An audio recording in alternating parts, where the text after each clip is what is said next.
Leadership for me is all about inspiring people, empowering people, and then coaching people. It's about having a clear message. It's about consistency, being unpanicked when the sky is falling, and then being a lot tougher with people when times are good, being the point of calm in the eye storm.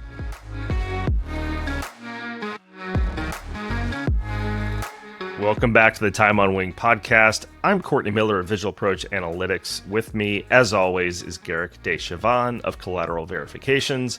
Garrick, whose Time on Wing are we discussing today? So today, we are talking to Michael Swiatek, or Mike. And it's going to be a lot of fun. He's got a great past. You've known him for a long time. And so he's done some tremendous things in the industry. And so it'll be nice to kind of chat with him and hear from kind of the airline side of things, which is great. But so Mike has a pretty illustrious past so today he's the Chief Strategy Officer at Abra Group. He's also been the Chief Strategy and Planning Officer at Avianca. He's also been co-chair of Cultural Transformation and Diversity and Inclusion and Accessibility. He's been Chief Planning Officer at Indigo Airlines. He's done VP Network Planning at LATAM Airlines. Chief Planning Officer at Qatar Airways. He's also done some consulting work. Director of Strategic Planning at Air New Zealand. He's had various roles in Alitalia and United Airlines. He was also involved in some of the turnarounds at Continental Airlines, Qatar Airways, as well as Air New Zealand. And I'm sorry, not Qatar Airways. Sorry, on the turnarounds, more Avianca is what I meant to say. And he was also actually, when he worked with both Indigo, Qatar, and United, was really during their growth phase. So he was kind of instrumental in taking a part in that. So he's done quite a bit, worked for a variety of airlines. It's going to be a lot of fun to talk to him today. So we're looking forward to that. So Mike, this is your time on wing. All right. Well, Mike, thanks again for making the time to be with us on the podcast today. As you know from some of the podcasts that we've done, we certainly like to start with getting your background and kind of talking about how it came about that you started getting involved in aviation. So I'll let you kind of tell us about that. And you certainly have a tremendous career. So I'd love to hear how it all got started. Thanks, Garrick, and thanks, Courtney. It's a thrill to be on this podcast with you. I think the name's very appropriate, and with over 30 years of experience, I've had a lot of time on the wing. My introduction to the airline industry was familial, right? My father was a customer service agent first for Capital Airlines before they merged with United, and then with United Airlines for about 30 years. So I grew up around airplanes. This was in the age of deregulation, so before 1978, where you had one family flight pass a year. We typically fly from Buffalo to Florida. But a very privileged, right, to be a 10-year-old on an airplane in the late 60s, early 70s was quite unusual. However, I watched the industry. I never dreamed that somebody actually would get paid for scheduling planes or thinking about the strategy. I was a timetable nerd, right? Whenever I was in a airport hotel and there were the timetables from, airlines like Pan Am or Northwest Orient, you'd grab them, and I was able, I'm low vision or nearly totally blind, but I was at that time able to read a timetable and wondered how those schedules got put together and create my own little airlines in the basement. But then as a teenager, I had the typical father-son angst and thought that, oh my God, Dad, why did you work in such a Did he ever stupid answer? industry? I never saw. Oh, he answered, but I never saw him paid well. I saw him, work crazy hours, worked most Saturdays and Sundays. I saw him, go through strikes and furloughs, with, I think, 30 years of seniority, get moved from Buffalo to Los Angeles because there was no, operation in Buffalo that needed people with 30 years seniority. So I thought, what a terrible industry, and typical father-son angst that I'll do something great. I'll go work on Wall Street like your guest, Jamie Baker.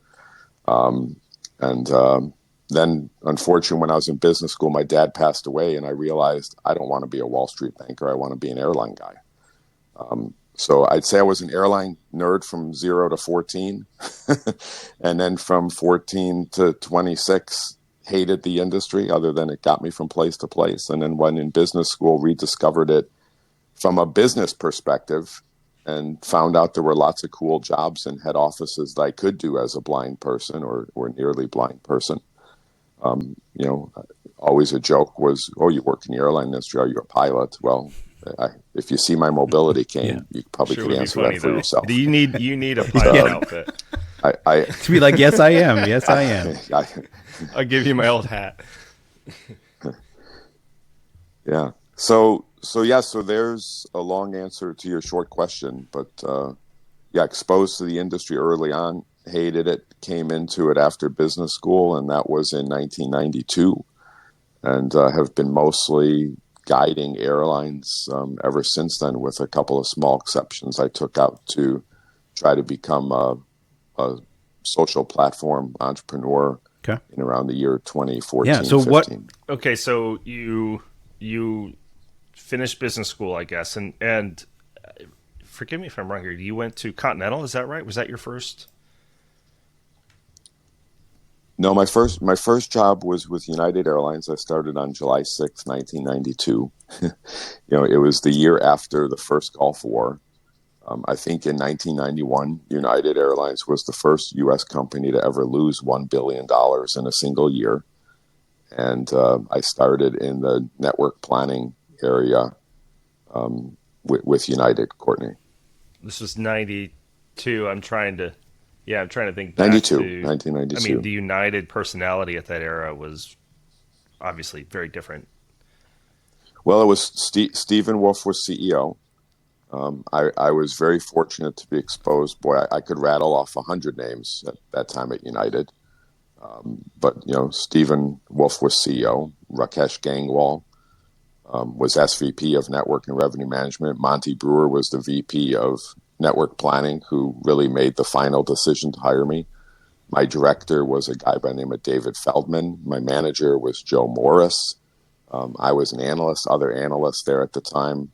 Bill Angeloni, Reggie Bazile, David Bentel, Paul Shadle, David Brown, Kathy Fagundes. Garrick, you're not writing these down. These are all Eric future Nordland. podcast guests. Good thing we recorded. Yeah, but I learned Chris Speidel. I learned from each and every one of them. I knew nothing, right? I came in with a finance degree from the University of Chicago. You know, I had lots of cool theory, but in turning planes and building a schedule and meeting operational constraints and balancing supply and demand and working with slots and competitors, wow, I was swimming in the deep end. But, you know, I was able to keep up. You know, an odd thing about that, again, I mentioned, you know, I used to ride. It took me 2 hours to get from my home in Wrigleyville to the Chicago or the Elk Grove complex of United at that time, bus to train to bus, which was terrible. 2 hours each way. But in those days, 1992 was still the early day of the personal computer for airlines. You know, most of the data was printed out on fan fold, big reams of paper, and I would just take stuff on the train, pull out my little not microscope. What's the word I'm looking for? Lupa in Spanish, which is scary. Magnifying I can glass. think of words in Magnifying Spanish glass. sometimes first. A magnifying glass. I pulled out my magnifying glass and would read, you know, every route that I was responsible for at Denver, the load factor, the P&L, the competitors. And that was a strength. I just would come into the office the next day charged up with data in my head and said, no, I think this route's better than that one because the load factor's higher. Or didn't you realize that that route lost, you know, a lot of money last year in the winter season? Why would we fly 4 frequencies there instead of 2? Or let's change the equipment gauge on this one. So I quickly used that data to my advantage to have a voice at the table to start contributing in very fast and rapid paced discussions under the tutelage of guys like Monty Brewer. I mean, the guy was a absolute network genius. No, yeah. And, you know, that's where I got my the, start.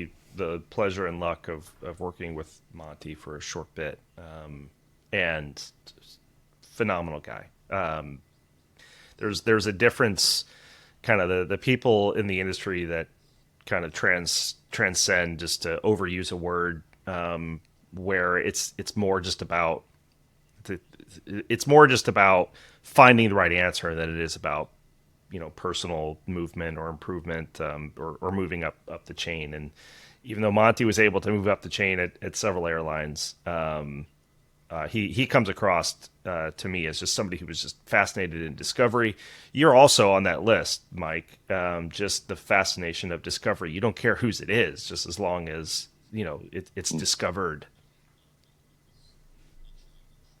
Yeah, no, and he challenged you, he pushed you. I was responsible for United's Denver hub at that time. If you remember, in 1992, United probably had about 240 departures a day at Denver. Continental probably had 180 departures a day. We were battling out for supremacy at Denver. I remember one funny story, right? Kind of bumping into Monty coming in or out of the restroom and saying, "Wow, did you see Continental change their bank structure a little bit last night?" I don't think I left the office for like 72 hours after that comment, because it was, well, now you need to redo United's bank structure. So we one up them. And, we found a way. Again, I had people helping me. But, that was my introduction to the airline industry, was being a analyst, trying to optimize the Denver hub with a major competitor there, trying to do the same thing in an environment where, as I said, United had lost $1 billion the year before I was there. And it was fast paced, but I was lucky to get that start, because it really turned something on in my brain to be able to start thinking about airlines strategically. And now this is the point where I'm going to guess correctly. I hope that from United, then you went to Continental, right? Thank goodness. Yes, and I was 29, 30 years old. Just came out of University of Chicago, still had undergraduate debt. And United had gone through the employee stock ownership plan in, I think, 94. So I was told, "Hey, Mike, great news. You're going to get United stock. Bad news, we're going to take that out of your paycheck." We had our first child on the way, and I was like, "Wow, I don't think I can make ends meet." I was naive, right? A guy named Steve Taylor, who went from United to Continental, contacted me and said, "Continental is looking for some people. Would you think about coming down here?" I went down. I interviewed with Dave Siegel, who was the vice president of network planning at Continental at that time. Again, another huge personality and name in this industry. Bob Ferguson was fired the day I did my interview. I read that in the Wall Street Journal, waiting to talk to Dave. Well, and wait. Dave looked at my CV I'm sorry. and said, "Go ahead." You were waiting to talk to Dave Siegel. Oh, okay. I thought the Dave guy you were Siegel. interviewing with, Dave you find out Siegel. he got fired that day. But I'm sorry. No. Dave Siegel. So Gordon Bethune wasn't there yet. He came in roughly the same time I actually started, after I signed the paperwork. But, Dave looked at my CV and he's like, "You went to the University of Chicago, so you're smart. You worked at United, where you just, kind of pounded Continental at Denver. How much money do you want? When can you start?" And those sounded like magic words to someone who was trying to pay off some debt.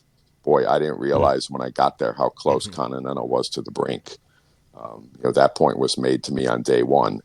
But that was, again, a piece of fortunate luck, going from United to Continental in 1994, being there for the turnaround in 94, 95, 96. I did leave in 96. I went back to United, because Continental just overnight started to change, and due to the leadership of Gordon Bethune and the people at Continental at that time, Ben Baldanza, VP of Revenue Management, Dave Siegel, Glenn Howenstein was a director of scheduling, Mark Bergsrud, who was my boss, fabulous guy who taught me. He was one of the most amazing people with data. Andrew Nusella was my counterpart, managing the Newark hub, while I managed Houston and Greensboro, if you can remember a day where Continental considered Greensboro a hub.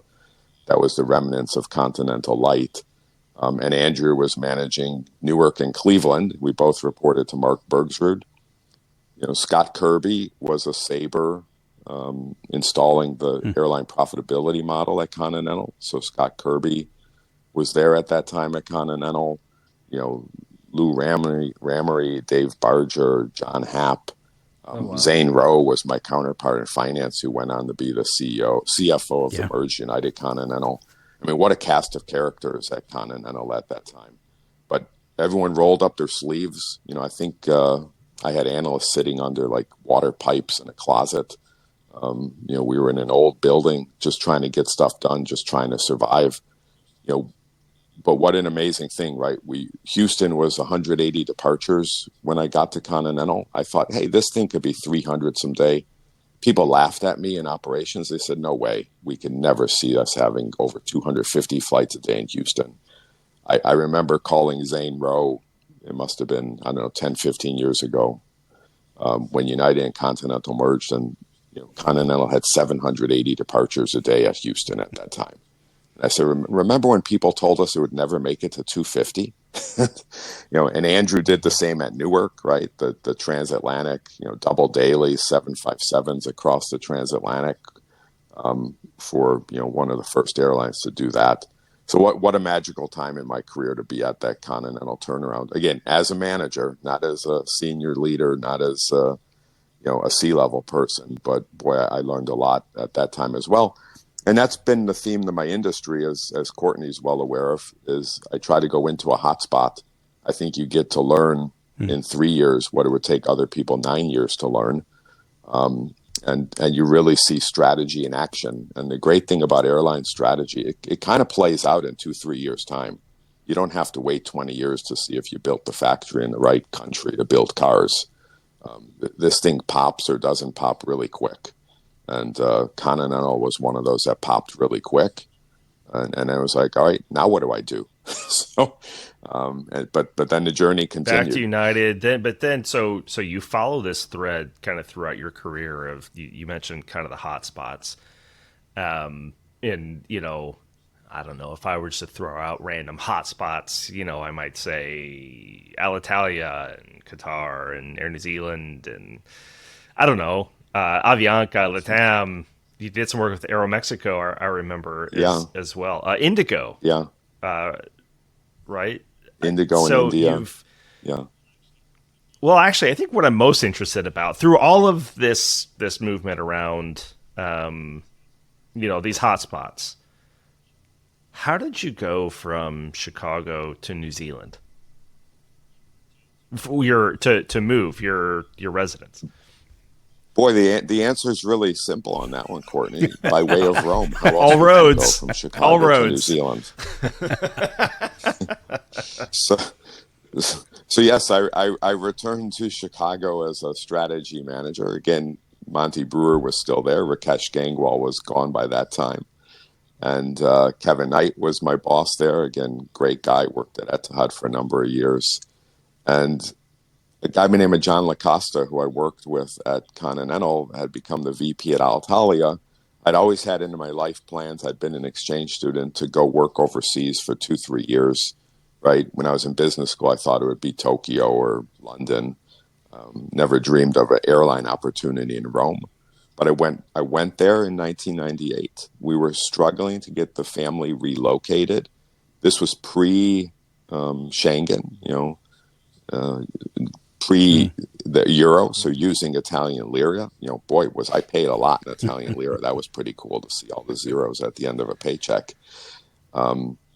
But things in Rome were, I would say that was one of the places I wasn't that highly successful. It was tough, right? First, cultural really changed. Politics were interesting. I'll be honest with you, I got really pissed off. We were going to relocate most of the assets from Rome Fiumicino to Milan Malpensa, which was opening then. And people at Alitalia wanted to keep Linate open in downtown Milan. I said, but that'll kill, Malpensa. I learned this experience from the United guys saying That's when right. Denver International replaced Stapleton, there's no way you keep Stapleton open and let Southwest move in there with 100 frequencies a day and save people $30 on a cab ride to go from Denver to St. Louis. So that was strongly in my mind. And I said, this is just crazy, right? And I didn't have the, patience that I have today, or the whatever you want to call it. So I kind of argued with people and said, boy, this is crazy. So Alitalia it wasn't a love affair of me being there, but at that same time, someone said, "Hey, I've heard they're looking for a pretty cool role at Air New Zealand. Would you be interested?" Just Yeah, down the just down street. I the said, street. Yeah, "Sure, why just not?" plane right away. And you know, so I yeah, so I met their head of human resources in LA, which was halfway between Rome and New Zealand. I then met their CEO at the time, a guy named Jim McRae in London. He invited me down to take a look at Auckland, New Zealand, and this was 1998. And my wife and we went out with a relocation person. We had two children at that time, two young boys who were like 3 and 1. We were struggling for where they could find a piece of grass to play on in Rome. And the relocation person in Auckland, New Zealand was showing us homes with views of the ocean, walks to the beach, swimming pools. And I turned to her and I said, I'm not coming here to be like CEO or something, right? I mean, why are you showing me these fabulous homes? And she said, no, I think you could afford this on the budget that they told me about. So the lifestyle in New Zealand in 1998 was hugely attractive to us as a family. And we really have never left there. We bought a home in 2000 and we still have that home today, although COVID's kept us away from it for almost 4 years now. But we raised all 3 of our children. Our youngest was born in New Zealand. Air New Zealand, again, it was a company on the verge of a lot of change when I went there. They had just joined Star Alliance. They had just purchased 50% of Ansett Australia, which would then go to 100%. That ended at a complete disaster where Ansett was liquidated. I got to meet, again, incredible people. Alan Joyce was my counterpart at Ansett, a guy much smarter and much more talented than me, who's recently in the news. But, getting to learn from someone like Alan Joyce what his style of management was, just again, an incredible time in Air New Zealand. What I'm really proud of at Air New Zealand is when I got there, they used to fly a lot of routes that stopped in Pacific Islands, and they had a triangular route like Auckland to Tokyo to Christchurch to Nagoya to Fiji to Auckland, multi-triangular, I guess you'd call that. They flew LA to Honolulu, if you could believe that, Frankfurt to LA, and I cleaned a lot of that up. People thought this isn't going to work. I said, people, there's destinations other than Los Angeles in the U.S. Today you look at Air New Zealand, Vancouver, San Francisco, Chicago, Houston. They're going to start Newark if it hasn't already. That was part of the vision back there, that you guys had a network here. Yes, it's at the end of the world, but there's something to play with here. The fragmentation of traffic, right? More point to point over the last 30 years has certainly been something that I've been applying my whole career, is looking for the markets that have grown enough that can become the next nonstops. And again, I hate to say this at times, right? But the manufacturers have done an amazing job in this industry on getting efficiency, fuel efficiency, wing designs for planes to go further, farther at lower operating cost.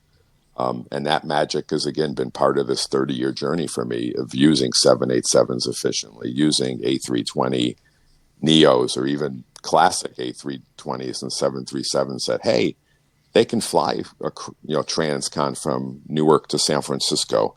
This is amazing. It doesn't have to be a 3-engine DC-10 or a 4-engine aircraft. And they can fly over the Pacific to Hawaii. And you look at where narrow bodies fly today, that's been one of the major changes in this industry. So Air New Zealand had all of that in front of them to kind of fly longer, thinner markets, really push that. Again, the Ansett liquidation was probably the lowest point in my career. But I like to think I've got about 12, 15 chapters in this business. I've probably had 6 or 7 good wins and 3 or 4 ties and a couple of losses. But that's how we wound up in New Zealand. Was Air New Zealand knew that they were becoming more of a global airline. They wanted some talent from outside of the country. They found me working in Italy. And I went there and actually worked 6 years for Air New Zealand in about 3 different jobs. And boy, from 1999 to 2004 or 5, that company, again, huge transformation. Not quite as big as Continental, but really took a lot of cost out of the cost base, densified planes in domestic New Zealand. I remember having arguments with people over if we took the sausage roll, which cost about 50 cents, off of an Auckland-Wellington flight, we'd lose all our business traffic. And I said, back to what you said earlier, Courtney, can that just mathematically be possible? I mean, where would these people go? And really, they would give up having a 7, 7:30, 8, 8:15, 8:30, 9, 9:15 to fly at 8 o'clock, and then the next flight was at 11:30 on the competitive airline because you're not giving them a 50-cent sausage roll. I really learned early in my career, right? Price and schedule. That's 95% of what the customer is going to make their decision on. Yeah, lots of other things matter. The airport you connect at, the food on board, the pitch of the seat, the color of the plane, the frequent flyer program, the friendliness of the customer service agents, the speed of your website. There's 1,000 things that matter, but schedule and price, it's still hard to divorce yourself from those two. And we changed Air New Zealand in that way, lowered the cost base.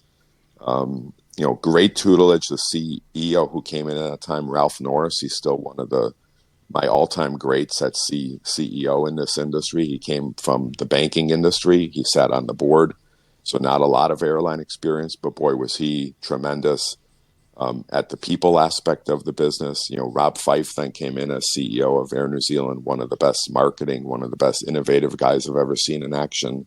Then Christopher Luxon came in as a real finance guy, and Rob McDonald, who was the CFO of Air New Zealand at the time, guys like Richard Thompson, Cam Wallace, who's gone over to Qantas recently. The thrill for me in this business is every time I walk in a door, there's all these smart men and women to pick their brains from. Future generation of talents, someone like Kate O'Brien, who I met at Air New Zealand, just incredible. The journey just goes on and on. Back to a point you made about kind of the OEMs and producing new kind of technology and opening new markets, as it were. What was the most impactful new toy for you to play with over the last 30 years? It wasn't exactly a new toy, but I think the most impactful one was the interesting. That was not on my list of possibilities. Right. Yeah, no, but again, I go back a little older than you, right? And I lived it in the 90s. And the 757 had the same length of fuselage as a 727, but you use that space under the tail where the engines were. So you got 40 more seats, you got one less engine, one less pilot, and about 50% extra range. So, oh my God, that plane, you'd replace a 727 on a Chicago to Fort Lauderdale with a 757, and a route could go from a negative 20% margin to a positive 20% margin. And the crazy thing is, right, who ordered the 757s? TWA, Eastern, Continental, not Delta, United, and American. But I think that plane postponed bankruptcy until after 9/11, of course. For United, American, and Delta, that plane saved for a long time. It was just incredible to watch the P&L change as you could allocate those planes. So the 757. Now, I have to say this, Courtney, and I know you worked at an OEM. Like I said, I begrudgingly say they've done a great job, but they have. But they've kept most of the profits for themselves. That's what I don't like about the OEMs. And I've never met a CFO who doesn't tell me, Mike, wait till you see our books, wait till you see the deal that I've got on aircraft. It's great. And then I kind of scratch my head and say, it's like this thing. I don't drive a car, but I hear in the U.S. that 80% of people are above average car drivers in their own mind. Every CFO thought they got a great deal. And I said, God, those guys who sell at Boeing and Airbus know what they're doing, because everybody believes that they got the great deal. And somehow those guys seem to make more money than the airlines. So I don't know if I trust that it's statement. kind of cost plus. Compared to the airlines, right? It's different. Although I will say I have become independently wealthy with all the bonus payouts, and they really shared that with the employees. Right?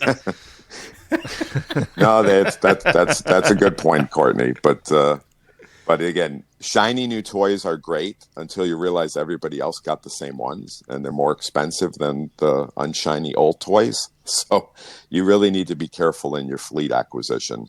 But another one again, and boy, the 787 versus A380 battles. I mean, my career was right in the middle of that, and nothing against the Airbus guys, but I never bought the A380 story. I always said, hey, I'll happily not fly another frequency to London if that 777 is going to make, even a higher margin. It's one of my interesting moments. I think, after Air New Zealand, after some consulting, I did work for Akbar al-Bakr at Qatar Airways for 3 years, reporting directly to him. And he was fabulous to work with, him and I, and we call him Chief at Qatar Airways. And he earns that respect. I met with him every Saturday, and I would argue with him about the A380. And there was a school of thought at Qatar Airways that if Emirates got 100, Qatar should get 50. And I shook my head and said, no. I don't think that's the right way to go in the future. I'd rather have more 787s or 330s. No bias for Boeing and Airbus below the A380, but I did not like that A380 plane. I know that's easy to say today, but I think you could talk to 100 people in this industry who would say, no, Mike fought a lot of battles of trying to keep A380s, out of his airlines portfolios. Air New Zealand, never got them. Qatar, I think, wound up taking 10. And I met Akbar a couple years after the first one had flown, and he said to me, why did you buy those planes? And I kind of thought, oh my God. Were you not listening? Me, but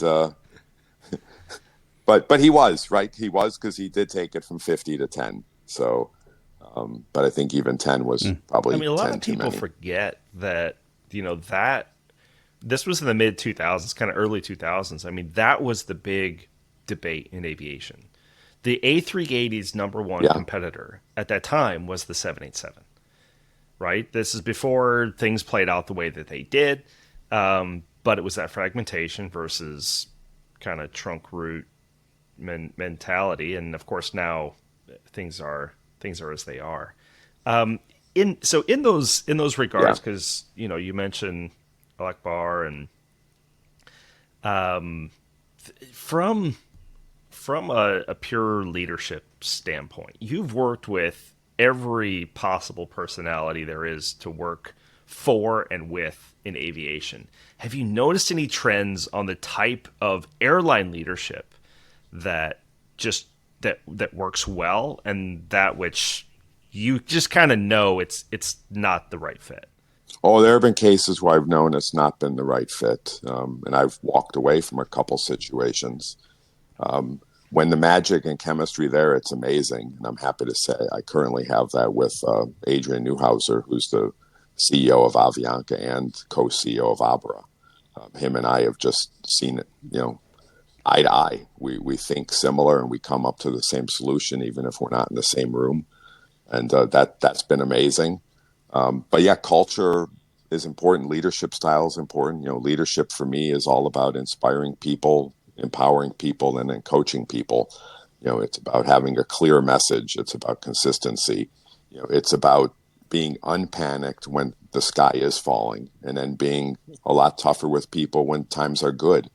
So, being the point of calm in the eye, in the part of the storm that's not the eye, and then when the storm's gone, pushing people.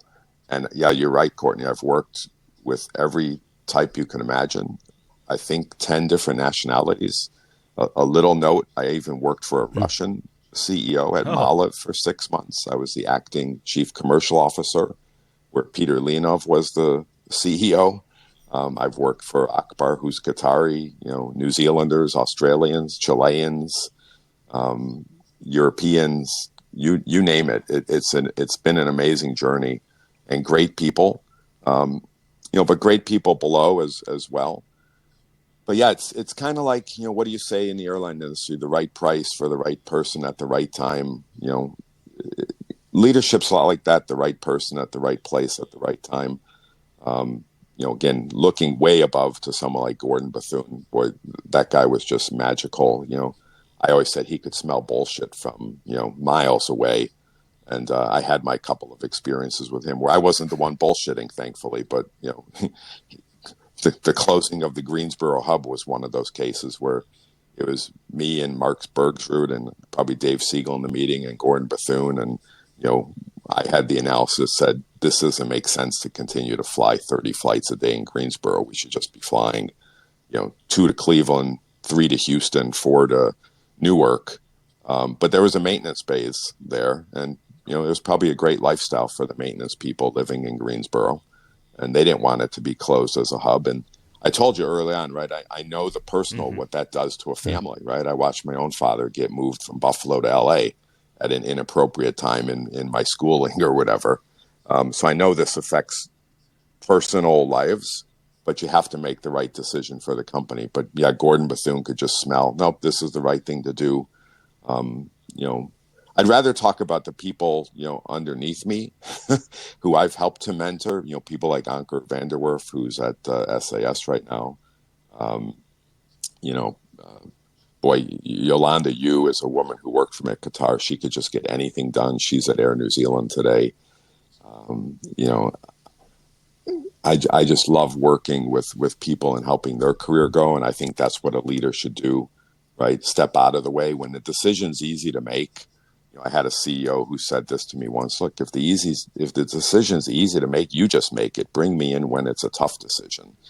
But yeah, working for, indirectly for Enrique Cueto and Roberto Alvo. I work directly for him, who's the CEO of LATAM right now. Working for Greg Taylor and Aditya Ghosh at Indigo. Aditya Ghosh, one of the most charismatic leaders I've ever seen in this industry, built that culture of Indigo, kind of reporting directly to Rakesh Gangwal, who's one of the best negotiators in this business and knows the business inside and out, and having to show your analysis to him and give him the opportunity to pick it apart. Just a great ride. I mean, for me, that's what's made us so much fun is the people. I have a short story here of being in Santiago when Mike was at LATAM, and you invited me to come talk to. You said, just come talk. I got a couple of people. Be great just to hear your perspective and thoughts on things. Okay, great. Show up to your office, and it was yourself and a couple people, and I said, okay, great.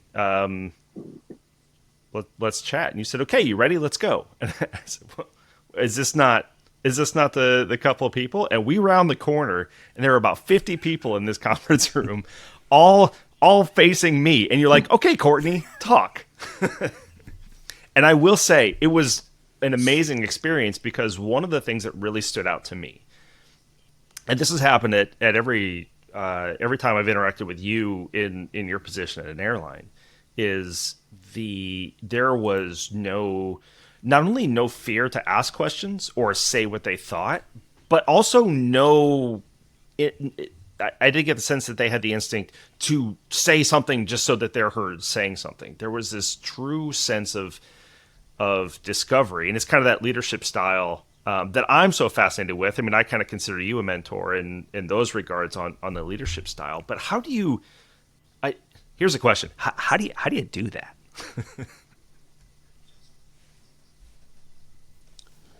Yeah, so I think it has to start with, right, every person on this planet has some value to add, and you need to listen to them to figure out what that is.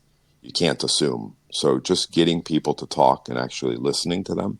I think this has been one of the advantages of, being a blind person. I'm not a visual person, right? So I really do listen. And it's just fascinating how that's come about. But I love to hear everyone talk. The first observation, and this was clearly something at places like Qatar and LATAM, you hire these smart people, but you don't expose them to anything. You don't give them context. And that's, I started this, I just simply call it the speaking series. I started it at Qatar in 2010, and I've done it at Qatar, and I've done it at LATAM, and at Indigo, and at Avianca. and letting young people, old people, anyone who's curious, anyone who's going to take that and then go be proactive, who's going to be tenacious, give them some of that fuel for their brain by hearing a great speaker. And Courtney, you're a great speaker. Stephen Kavanaugh from Aer Lingus, he came, unfortunately he did it over the call at Avianca for me recently. Oh my God, people were just like, this is so helpful to me. I've learned so much in 30 minutes by hearing a great leader from another company talk about Aer Lingus's own transition, to get costs down and have a simpler product. And people turned to me and said, boy, you must have prepared with Stephen like for days to get him to say the right thing. So I didn't talk to him at all. I just said, Stephen, Yeah, I can attest think, to that. just like you this did. Is like, hey, see that pack of wolves? Have at it. Yeah. They're not wolves at all. And then we'll figure it out after, right? We'll put our heads together. Look, I mean, corporations are not democracies, so it's not one vote from everybody. At some point, leaders have to make those tough decisions, as I said. But you want to give it enough groundswell for ideas to come up. Again, I got to point to another guy, Rob Fife at Air New Zealand. The way Air New Zealand is strategy. And I worked with them. Stephen Jones was actually the head of strategy, but he brought me in as a freelance consultant to work. I think we did 2 or 3 cycles at Air New Zealand, where what these guys would do is they would just bring in 30 of, people who had the right attitude at the company, sit them down in a room for 2 weeks, come up with some ideas, and then the good ideas, work through those over the next 3 months. And that's how they did strategy. That's how they came up with the Sky Couch. Right. But just an amazing process where really using creativity, it's so easy to say there's no wrong answer or there's no stupid question, but there's very few leaders in this business who take that to heart. But could you imagine starting a discussion? I remember one of the discussions at Air New Zealand. So what if we just blew up revenue management? And we got rid of it. Now, that didn't go anywhere because I think revenue management still makes sense. But just asking that question, you had to have a lot of authenticity or, power to just say that. And the Sky Couch, I remember the discussion there. It was like, well, why can't economy passengers lie flat, on a plane? And as one of the older guys in the group, I said, what's fascinating? I said, in the 70s, you used to be able to, right? You'd get 2 seats with your friend, but the middle one might be open, and one of you would lie on the floor, and one of you would lie across the seats and move the armrest up. Now, from a safety perspective, lying on the floor isn't something that's what acceptable today. you're missing is you're both smoking cigarettes at the time. So the safety issue, that's down the list. That too. Yeah. But just, creativity. And again, Rob was just a creative guy. But Adrian Newhouse, who I work with today, oh my God, is he an amazing problem solver. And his attention span is incredible. And the way he compartmentalizes, 1,000 aspects of the airline industry to in his brain and can shift every 30 minutes to talk about in detail about engine maintenance or websites or cognitive behavior of passengers buying tickets. It's just been a thrill to work with him as well. But yeah, giving young people some context, right? Inspiring them. You hire a smart guy out of business school or girl out of business school. Mm-hmm. They don't want to just make slides. They want to be involved. They want to know what's going on. So sharing information with them. I've always taken a bias towards,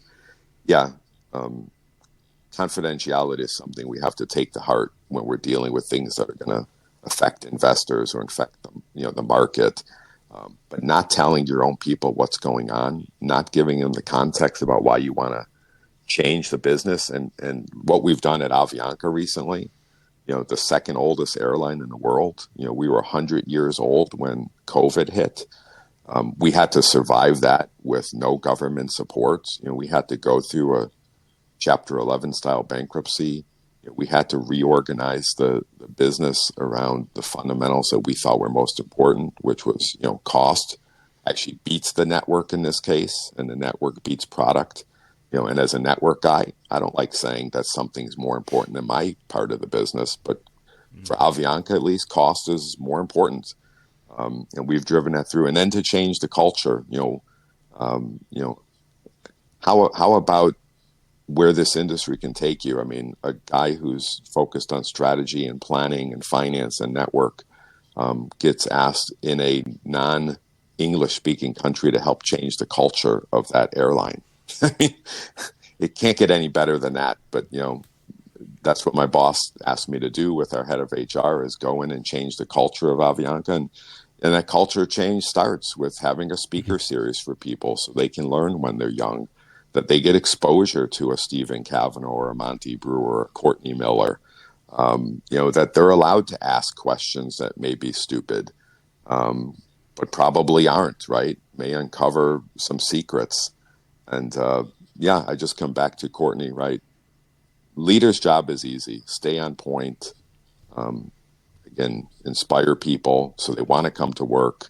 Give them something meaningful to do when they get there, and then coach the hell out of them, right? Just be there for them to tell them how things have worked out in previous experiences, how the industry has moved on or hasn't moved on, and give them some of that guidance.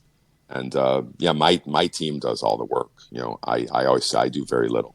It's just, but I guess that little is magical from what you're telling me, because not all leaders have that, and not all leaders have that desire to let things be hands, not to micromanage, and to let things go and trust the team and trust the people. And that's what I've done. And I think I've gotten better at it over 30 years. People will tell you different stories from 20 years ago that I could have been a bit of a pain in the ass. But, today I'm able to look back and reflect and say, yeah, it's been really cool to have all these opportunities and to work with young people and to steer companies in the right direction. It's easy to say. You say it's easy to do. I've certainly struggled with, you want to be a good leader, but we all feel this today. You go to LinkedIn and you see be a leader, not a boss. And then you see who posted that and you're like, wait a minute, you're like the worst. Yeah. Mike, if I can ask, you've so obviously you've worked in various countries, different airlines, with different cultures, right? And how have you had to adjust to take into account the various cultures in each of the countries, each of the airlines, right? Because it's got to be there's got to be some differences to try to take into account to then basically get the best out of the people that you're working with. So I don't know if you have any thoughts on that in terms of what you've had to do.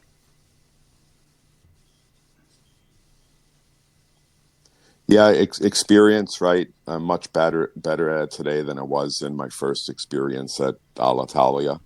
I was also a high school and a college exchange student.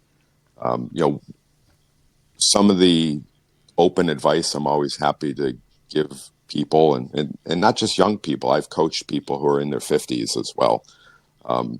Take some more risk, learn to be a little more risk tolerant, be action biased, and get used to rejection. And I guess get used to changing what you do and not changing what everybody else does. But it's really cool when you go into a place with an open mind. It's really scary also, by the way, right?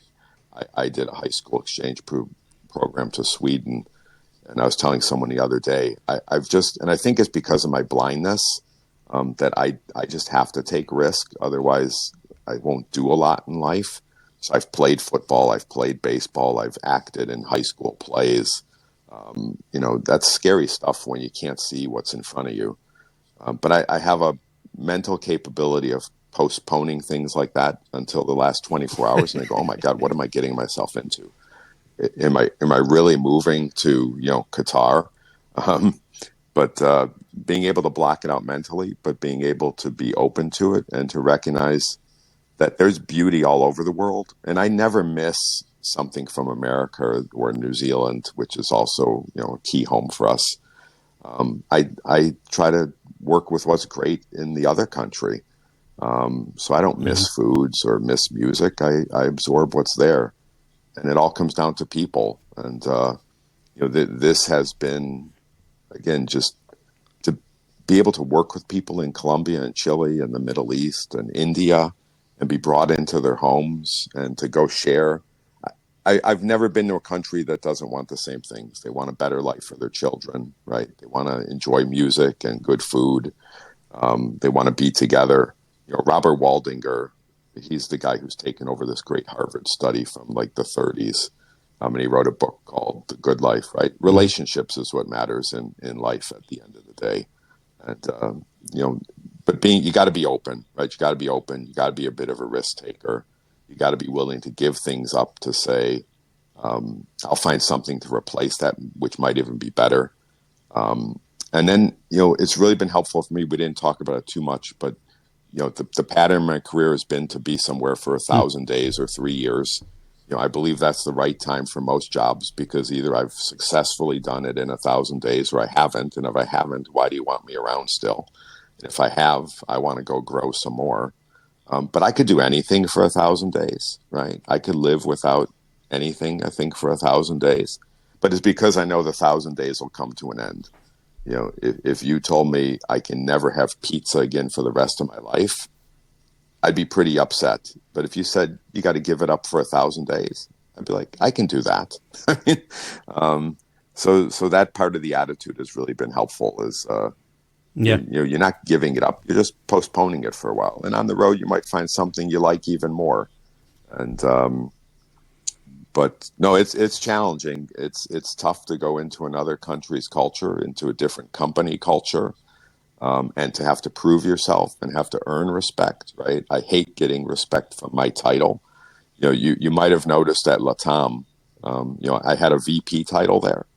And it wasn't a point of argument or anything, but they said, if you really want to call yourself an SVP or something on LinkedIn or on we don't care, right? But we don't give those titles in the company. I said, no, this is going to be a great experiment to see how I get treated as I've gone from a C level to a VP. And people treated me differently, right? But I just kind of chuckled under my breath and said, I've learned a lot about you because you treat me different based on my title, right? I don't want people to treat me for my title. I want them to treat me for who I am and respect what I say, not because it comes from a C level or a VP or a manager. And that's been that was a great experiment, by the way. I just loved it. But there were some symposiums. Jeez, wow. People stopped inviting me to, right? And I said, that's cool. I'll be back probably, or maybe I'll disappear completely. But I know you learn who your friends are sometimes with little experiments like that. That's fascinating. Yeah. So you've mentioned the kind of accessibility side. I know you've done quite a few things. So obviously there's a passion in aviation, but you have these kind of extra aviation passions as well. One of which is you kind of mentioned earlier is startups, and I would even call them tech startups. And the other is accessibility. But let's start with the tech startups first. What's the story? I know I had the app. This was 2015. Yeah. Sportsnet. Thank Sportsnet. you. Yeah. So how does that was, if there's one thing that I think I in the world know about Mike Swiatek is you're not very good at not doing anything. And there's no time where we're not getting some sort of new ideas or passion projects from Mike. But how did Sportsnet come about? Wow, I love to talk about Sportsnet. I was at Qatar Airways, right? I'd hired a young guy by the name of Adam out of Oxford Business School. He'd worked at Lehman Brothers before. In his interview, I said, Adam, why do you want to work at an airline? He said, I really do. I said, look, I will hire you right now, but you have to promise me you'll stay here for 1,000 days, because you strike me as someone who's going to get bored in this industry. You might be too smart, and you seem like you'd be a good startup guy someday. So him and I hired him. We then became friends. We'd smoke a cigar once a month in Doha somewhere at some nice hotel lobby. He'd pitch some ideas to me, and I go, that's a 4, that's a 2, that's a 7. Never anything great. And then Notre Dame played Alabama, I think, in 2012 in the college the old version of the college football championship. And I had a bunch of friends from Notre Dame, when I was at business school in my career, and I knew Notre Dame was going to get their butt kicked. And by the way, as a disclaimer, my youngest child just graduated from Notre Dame, but I knew Alabama was going to crush them. I said, wow, wouldn't it be great if I could find all these people and with 3 clicks say, hey, Brendan, the game is Notre Dame, Alabama. I want Alabama, and I'll do a friendly bet for a case of beer. And I would have reached out to every Notre Dame person I ever met in my life and made that bet. It wasn't a financial bet. It was a bet for something. So we created that app that in 3 buttons, you could choose a friend, choose a game, choose a challenge. It didn't have the spark. We couldn't get the design quite right. But that's what I left the airline industry to do at the age of 48. After, again, great responsibility at Qatar Airways. Akbar thought I was crazy. He said, "You're leaving to do what?" he actually said, "I'm not going to cancel your work visa in Qatar because you're going to be back in like 3 months." So, but he said, "Yeah, go do it. I don't understand what you're doing." We got some funding. We built the app. It didn't work, but I was 48. I had 3 kids. My oldest just got into Northwestern University, and I had to pay that tuition. And my wife, she's the star of this show because she said, "You always land on your feet. Somebody else will need another airline guy in 2-3 years." She said, "Just go do it because I know how you are. You got to get this out of your system." And it was just so fabulous, right? We sat with one investor, a guy who was a billionaire, right? And he just kept looking and going, "I don't like sports. I don't know what you're doing." But he said, "Tell me again." He said, "You're how old? And you used to have what job? And you left that to do this?" He goes, "I don't know what you're doing, but you believe in it." And he said, "Therefore, that's the people that I want to invest in because somehow you believe in this to a crazy level of," right? And we did it, and it failed like most startups do. But that guy, Adam Alley, now started a company called Longtail. And what that company does, and I advise them, I am recused from, or permission from my board. I cannot help them in Latin America, but I advise them on the product. I open a few doors for them elsewhere in the world. And that, this is another startup for him. And it basically started because when he was at Qatar Airways, he remembers that I'd bring the planning team into the office and grill them a little bit and say, your analysis is always funny. You always have the top 20 O&Ds, but then nothing after that. And I said, you are aware that we fly to over 100 destinations, right? Why won't we take anybody from, Beirut to Chengdu, China? Well, it's not in the top 20, so we don't forecast it, but people will show up, right? Maybe. So I called that the long tail, right? The long tail of those origin and destinations that show up on flights that you never really knew where they'd come from. And he's created a pretty slick technology that can quickly price, automatically price, publish the fares and all that in a very fast way using some, tech guys from Silicon Valley who had no airline experience, but he explained the problem to us. So I'm involved in Longtail. I'm involved in something called, it's a haptics company called WearWorks. I've been involved in a food delivery company in Central America. Exosonic, which is started as a competitor to Boom. I was helping Norris T at that, just freelance for a while. You're right, Courtney. I love to be involved. It doesn't have to be on some sort of formal agreement to start, but just to be involved and to be involved with people who have these great ideas. There's a woman in Chile. I just saw it yesterday. She was named like one of the 35 under 35 by Forbes Chile.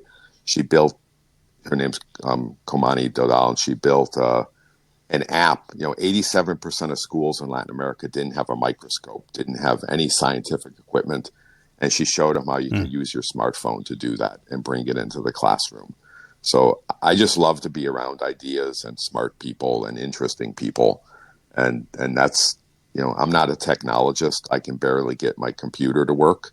But I love freeing up people's other minds and challenging them and giving them a little bit of encouragement, right? And getting them to take that risk to go on the path that they think is right for them.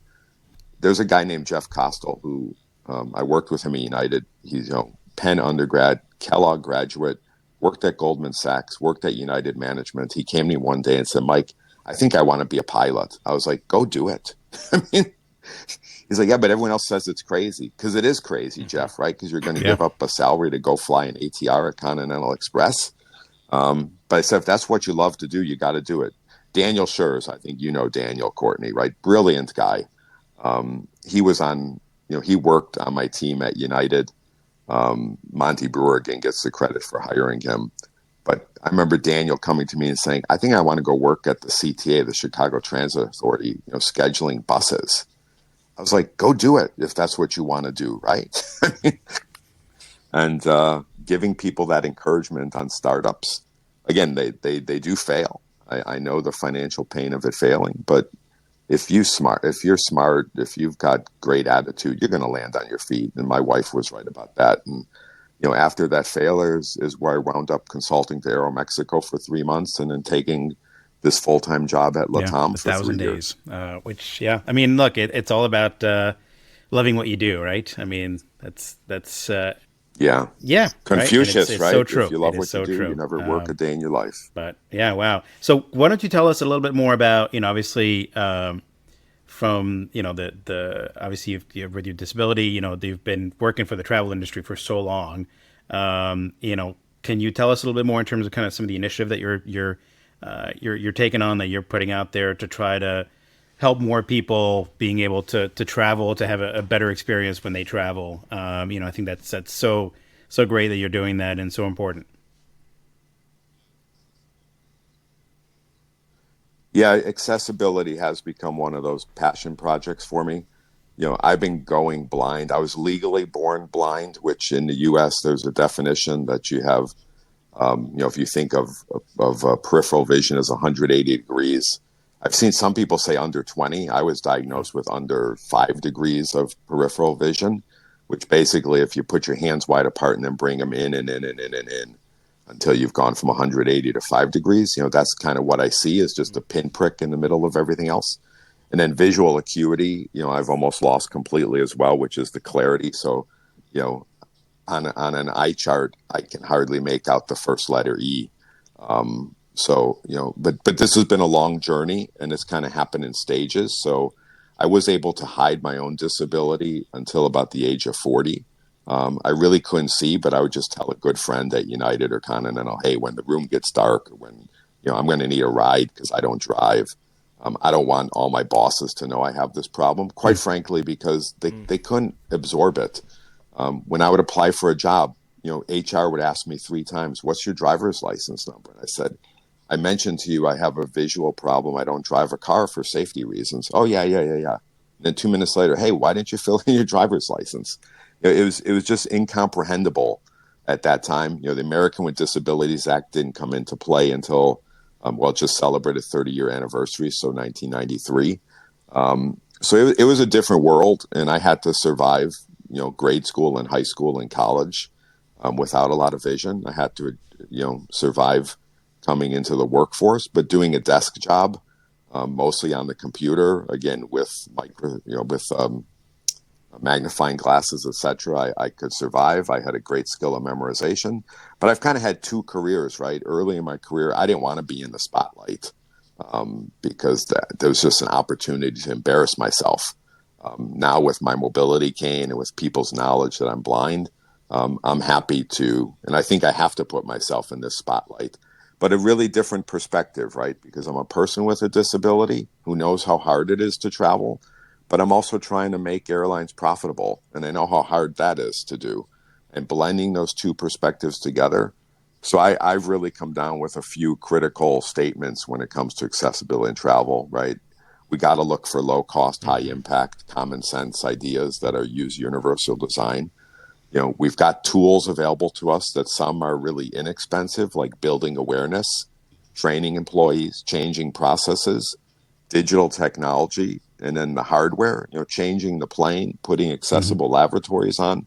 That's a little harder. That eats up valuable real estate. That's going to drive up, the cost base, for everybody. I'm not saying it's the wrong thing to do. It's the right thing to do, but we need to do it in the right stages at the right cost.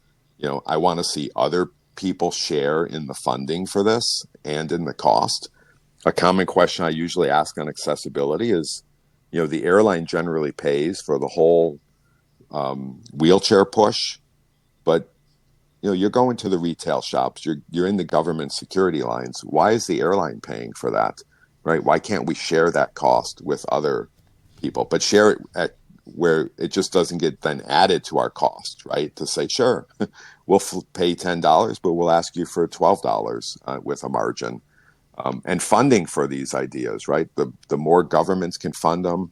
I'd love to see, we talked about the OEMs. I'd love to see Airbus and Boeing not charge for any recertification of an aircraft if it has a change in the real estate on the plane. Today, they charge for those kind of paper changes or real changes, right? They charge you for the engineering work. Let's see them throw their, funding into this as well. Let's see the governments help fund this. So I do want to see that. And then, I would like to see this be more cooperative than competitive.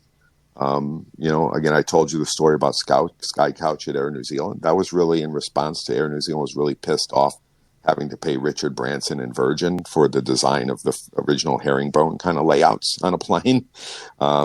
So I said, we never want to see that happen again.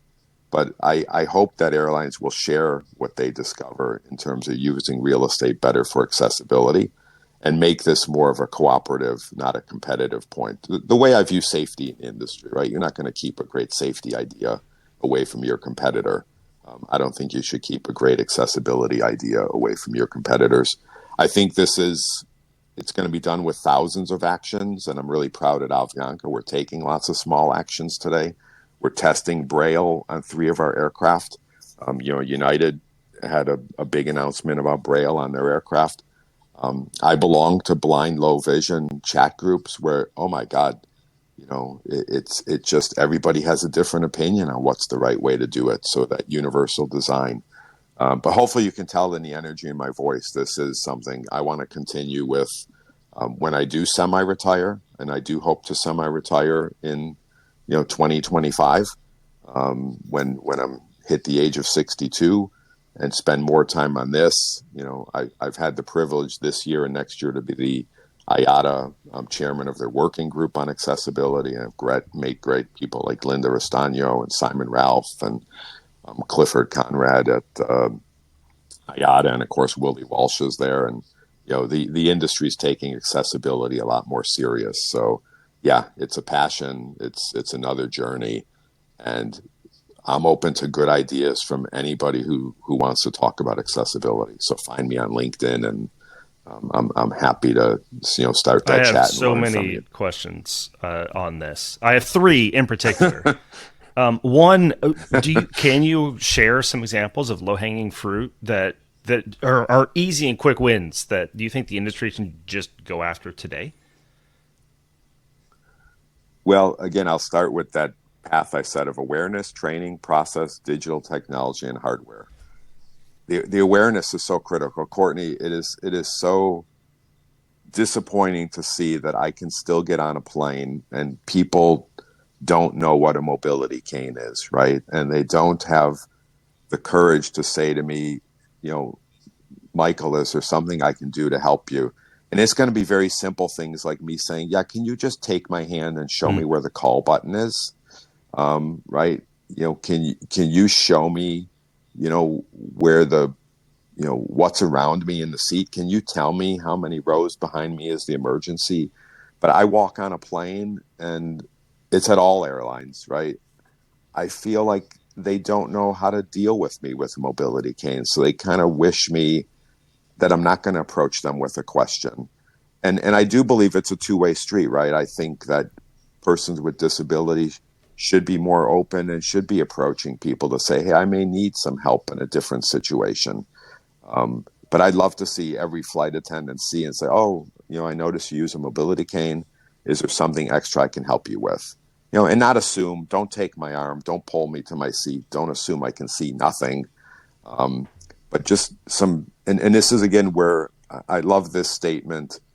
You can't regulate human kindness. You can't regulate empathy. So regulation isn't the answer here. And on another subject as well, right? I don't think you can regulate comfort, right? Who knows how many inches of pitch makes somebody comfortable? And but awareness is just a huge one for me. So at Avianca, right, we've created just a set of 45-second videos where we've had me explain what it's like to be blind, what a mobility cane is.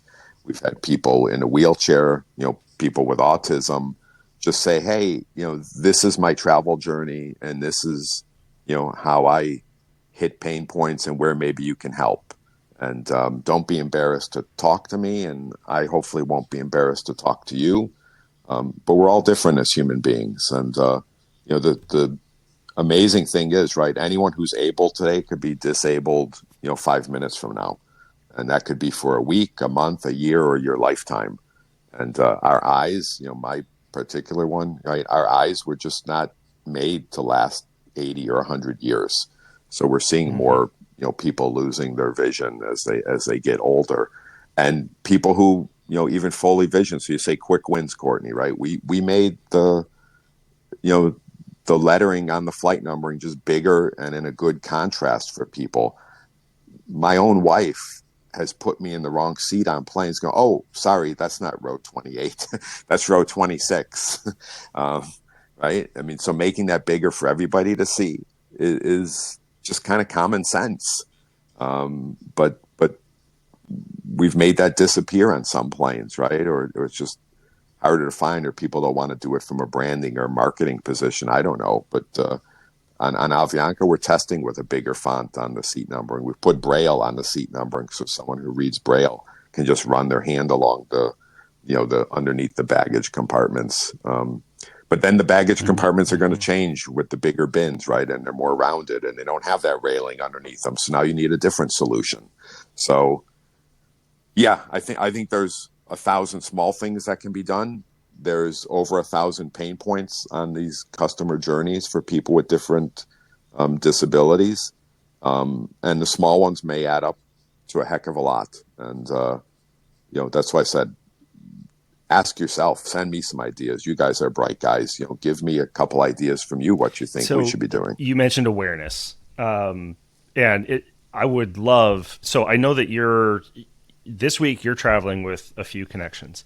Can you walk us through what your travel journey is like? I mean, I don't know what I don't know, but I'm fascinated just to hear how different. Yeah.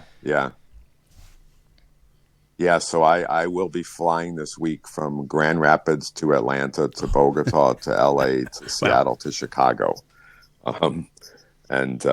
It's quicker to just drive to Chicago from Grand Rapids, right? I know. Well, you have to go through Rome to get to New Zealand. So, but my wife will drop me off at the airport tomorrow, and my daughter will probably come in with me to find the check-in for Delta. And, Delta will call. Grand Rapids has a great set who are of used people, to seeing you specifically, who provide right? the special. Well, they've we're only up here in the summers, so, but yeah, one of them will come and, walk me to the gate, get me through security. Will know that I don't need a wheelchair, so they're not going to say, oh, you're disabled, so you must need a wheelchair. No, I can walk. I just want to put my left hand on your right shoulder, and you help guide me. But the tricky thing is, if I'm taking an Uber, finding a check-in gate agent, finding where to check in and find special services is one of the hardest points for me. I won't say what airline. I recently walked into someone's big hub, and I finally, someone approached me, or I got close enough to them that I could kind of tell. And they kind of said, why did you come in the wrong door? And I'm like, well, I'm blind, so I don't know what you mean by right or wrong door. And literally, they couldn't comprehend what blind meant. And it is a tough word, because blind, only 15% of people are totally like dark blind. I'm not in that category. I see some light, I see some shapes. So even blindness has You said multiple definitions. 15% But yeah, of 15% of people who say they're blind got it. are like Okay, total interesting. black blindness, right? That they see nothing. The other Sure. 85% have some, and I know people who can see in the middle of their vision, some others only in the far ends of the peripheral vision. Some can see when the light is a little darker. Some can see when the light is bright. The eye is an amazing thing that has a lot of different diseases. So yeah, I'll get there. They'll take me to the gate. I mean, Delta's really good. There's a woman at Delta named Allison Lathrop who I spoke to her a couple of years ago, and she said, "Look, we this goes through the tool of training. We train everyone at Delta. Just say, hey, how can I help you, and not make assumptions." So Delta's really good. I don't know. I might have to let the flight attendant know that I'm blind. I would hope that the special service request would make it on board the plane and they'd know exactly where I'm sitting, but that doesn't seem to always be the case on any airline. The Do flights will be you what the board flights early? are. I need help. I board early Okay. sometimes. If I'm by myself, almost always. If I'm with my wife, not as much. And But yeah, I'll board early on these flights, and mainly so I have some time to talk to the flight attendants and let them know that I have this visual problem. Once they know that, yeah, they'll keep an extra eye on me. I think I feel a little bit safer if something were to happen, that they'd remember I'm there. When I hit that call button and say, "Hey, can you help me find the restroom?" This is a funny thing, right? I love a smaller restroom, right? The American with Disabilities Act wants to make at least one restroom larger, and I get that. But the smaller is easier for me to, excuse the thing, but find my way around in there, right? But think about closing your eyes and going in a restroom and trying to find where to flush the I'd toilet. rather not. Yeah. Thank you. Yeah. Yeah, and different. Well, yeah, but it Right. might be above the toilet, a meter to the left, a meter to the right. So I will ask a flight attendant sometimes, "Hey, where is the button?" Or I wasn't, I was a little embarrassed by this on a recent flight, but it was in an accessible lavatory, which felt so big to me that I didn't like being inside there. And I could not find where to flush the toilet. So I politely walked out and said, "Look, I found where to wash my hands," to the flight attendant. I said, "I couldn't find the button to flush the toilet. So could you just please flush it before the next person goes in there?" And, that's, again, a little embarrassing to tell that story. But it's quite a journey. I mean, when I arrive, someone will be there to assist me. A great question just came up is what happens when somebody does a plane to train journey? Oh, How far will they get assistance? I found that people will pretty much take me anywhere on the airport grounds. There's no such thing like this when I go to a hotel, which is a frustration to me. But so airlines have to provide this kind of service, but not a hotel, not a theme park, by the way. I blasted one of the big theme parks a couple of years ago because I thought their accessibility was atrocious. That my wife and daughter were on a ride that broke, and I was waiting for them, and the wait, which I Geez. thought was going to be 15 minutes, turned into 2 hours, and I had no idea what was around me, right? That was a bit scary, but I would have thought maybe they'd have an employee walking through the park to say, "Hey, I noticed you have a mobility cane. Would you like assistance finding a restroom or somewhere to eat or somewhere to sit?" But yeah, it's different pain points for all the different disabilities. There's one thing we share in common, people with low vision or blindness with people in wheelchairs, is that we do tend to dehydrate ourselves a little bit when we fly, so we have to use restrooms less. That's not a good health option, as you know. It's the exact opposite of you want to do when you fly. But I get a little nervous sometimes if that flight attendant hasn't shown me where the call button is, and I don't know what if I need to go to the restroom, um, you know, in a quicker, need or whatever, or I don't want to bump into every passenger's elbow on their seat, especially if the flights are, it's a night flight and it's dark. I don't want to walk into the wrong aisle or try to sit on somebody's lap who I don't know. So it's a little bit scary to know and not know the environment you're in. But airlines are doing a better job, and no, it'll be an interesting journey, Courtney, and um, I don't know what more to say about it, but it's not there yet. But again, I think awareness and training, at least for people like myself, is a huge part of it, and I don't think that has to be that expensive. But I think it helps if we talk about this, right? And that's why I love this opportunity to be in your podcast for someone to say, yeah, my child might have a little problem with vision, or my cousin, or someone I work with. And now that I've heard your story, maybe I'll be a little more cognizant of that, right? Or a little bit, less judgmental of people to say, I don't know why that person just stepped on my foot. I mean, maybe they didn't see it, right? And instead of exploding and saying, "What are you, an idiot?" The amount of times I've had someone yell at me, "What are Come you, on, blind?" you gotta enjoy that. Even by There's got to be a part of you. even by flight Yeah. Oh attendants, wow. right? Yelling at me and saying, "Why are you not? I'm holding water in front of you. Why are you not taking it? Are you Uh-huh. blind?" And I say, "Yes, I am." Too And bad you can't see yes, the there look on their is face. a mean little point of a little bit of mean point of pleasure there. That wow, but that's not where we want this to go. But Yeah.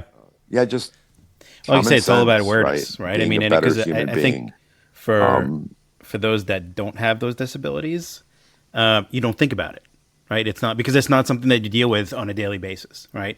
And That's right. so, pardon the commenter, but out of sight, out of mind, right? Just you don't, right? And it's not anything that's like Yeah, all it takes is for somebody like you say to recognize it and just take 2 seconds out of their time to go, hey, how can I help you? Do you need help? Like, and that's all it is. It's not you're not asking for somebody that's to right. take care of you for the whole time that you're traveling, or it's just no. It's just kind of like all I need to know is where this and this is, and then I'm good. Great. Okay. It takes no time at all, and it doesn't. That's It right. shouldn't prevent anybody from doing that. But it's again, it goes back to awareness and knowing like, okay, yeah, well, you know what? There's people that are not going to have. It's not going to be as easy for them to travel. So, what can we do to make that experience better? Because ultimately, it shouldn't just be travel is only for those that can see or that can walk or that right. It's that's not what travel is all about. So yeah. Yeah, The- yeah. No, it's getting better, and again, technology. I mean, the smartphone is amazing, right? I can just call my wife; she can be in a different continent, and say, I'm looking for the elevator button to go to the ninth oh floor. wow. Can you look through my smartphone and tell me where it is? And she helps me find my rooms in hotels. She helps me find gates at airports from I thousands of never would. miles You away. just activate your I camera and prefer when she can she's kind of see for you. Wow. yeah. You just I mean, two companies kind of came up with this idea. One called Ira and one called Be My Eyes. But when you think about it, because what they do is they have an intermediary that I could call. Right. But I'd rather talk to my wife. So rather than call an intermediary, I call someone I do know and just say, "Hey, I'm just going to flip my camera around, hold it, and I'm walking down Fifth Avenue. Can you see what street's coming up, or can you see if there's a drugstore around here?" So yeah, this smartphone, what a magical device, right? I can hold it out and someone else can, well, again, this other company's called Be My Eyes. They can be my eyes. And it doesn't work perfectly. It's not, fail proof, but it's pretty The cool. As you were kind of walking through your journey, like that you expect to take here on headed down to Bogota, one aspect of it that I didn't even I never would have considered is you think about okay going to the restroom, help me get to the restroom, finding the button in the restroom, like that's interesting, but then Yeah. that's where my mind stops, and that's not necessarily the most challenging. How do you find your seat to get back without? That's fascinating Yeah. to No, me. that's why I need the flight attendant to walk me back to my seat. Right. Or I don't read Braille. I'm trying to learn, but I need Braille on the numbering system for the rows, right? But again, I say even an average person in the Yeah. dark, can you find your seat perfectly? And sometimes it seems like yes, but I bet there's full-sighted people who Yeah. sat I in the mean, we've wrong all done seat it. or Yeah, absolutely. Yeah. bumped It's not somebody. that easy. No. Yeah, but this is where again that helpfulness from a flight attendant, and they're great. Once I let them know, 99.9% of them are great, and they love doing it. And I get to talk to them a little more and then say, hey, how's the rest of your job? Or do you see many, blind people on your flights or what, it opens us up to a conversation so I can learn more. But yeah, it's a challenge, right? And it's again, I hate to say it, but love to say it. It's embarrassing for me at times, but I need to get over that embarrassment and others need to get over that embarrassment.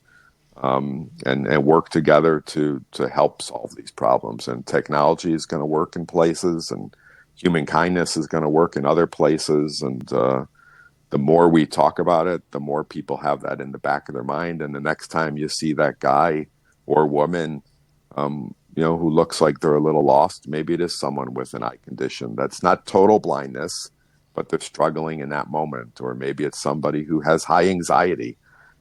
Boy, I through COVID, as we did that, and I used to do mental wellness check-ins with whoever on my team wanted to talk to me like every 3 months, and it was a lot of calls. I got to tell you, it was a lot of calls.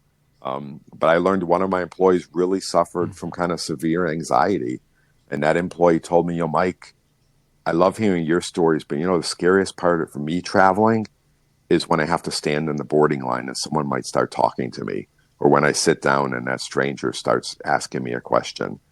And I was like, wow, I learned something today, because I'm often that person asking the questions. And maybe I'm going to be a little gentler on that approach in the future. But there's something called a sunflower pass. I don't know if you guys have heard of this one. It's in over 200 airports now, about 6 airlines using it. It's just a lanyard that you can wear literally with sunflowers on it, that says I may have a hidden disability. I might be slightly on the spectrum, or I might have a little bit, hard to hear. That is just that visual cue, which again is bad for me, but for most people, that visual cue to say, hey, there's something a little different about me. I'm open enough to kind of share that, but you may want to just approach me in a slightly different way. Or I know one person who uses this sunflower pass. They have epilepsy, right? Perfectly normal, but boy, if an episode hits, it's so she fell to the floor in an airport, and initially people are like, what is this crazy person doing?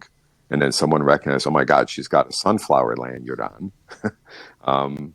We now see it in a completely different light.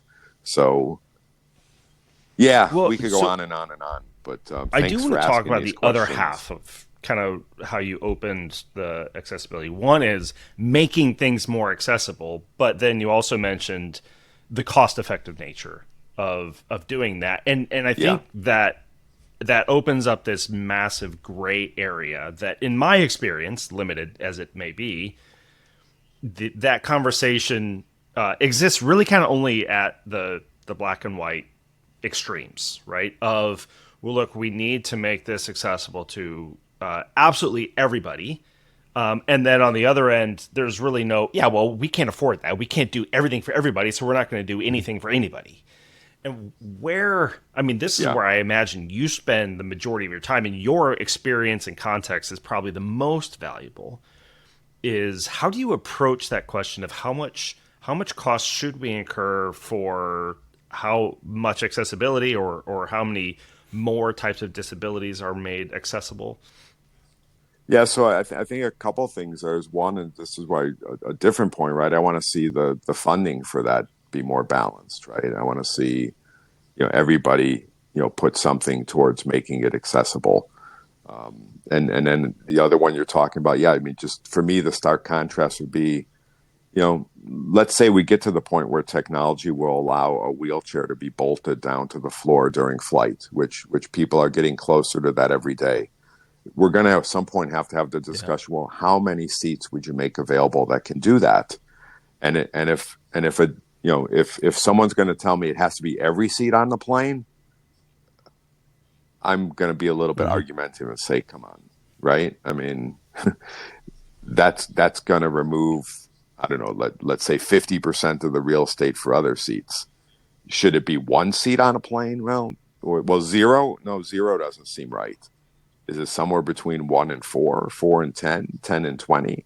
I don't know, but I think that's going to be a big discussion we're going to be having in a few years as we get to the point of certification that the seat can withstand the the gravity test and the fire test and I was talking to people, one of the manufacturers, right? They might have to structurally strengthen the floorboards in the plane, because now you're talking about a wheelchair that might weigh a couple 100 pounds with a person who weighs more than that in it. That that space wasn't meant to support a certain amount of weight. And again, that's where the manufacturers, they could charge to do that for me, or they could pay for that themselves. So I think funding is critical here, and then how much space should be used, or do I have to make it that 100% of the passengers with the same disability could be on the same flight, or do I have some latitude there? And I hope we're going to wind up on having some latitude there on that point. But no, these are fascinating questions. We're just starting to explore because technology is finally getting us to the point.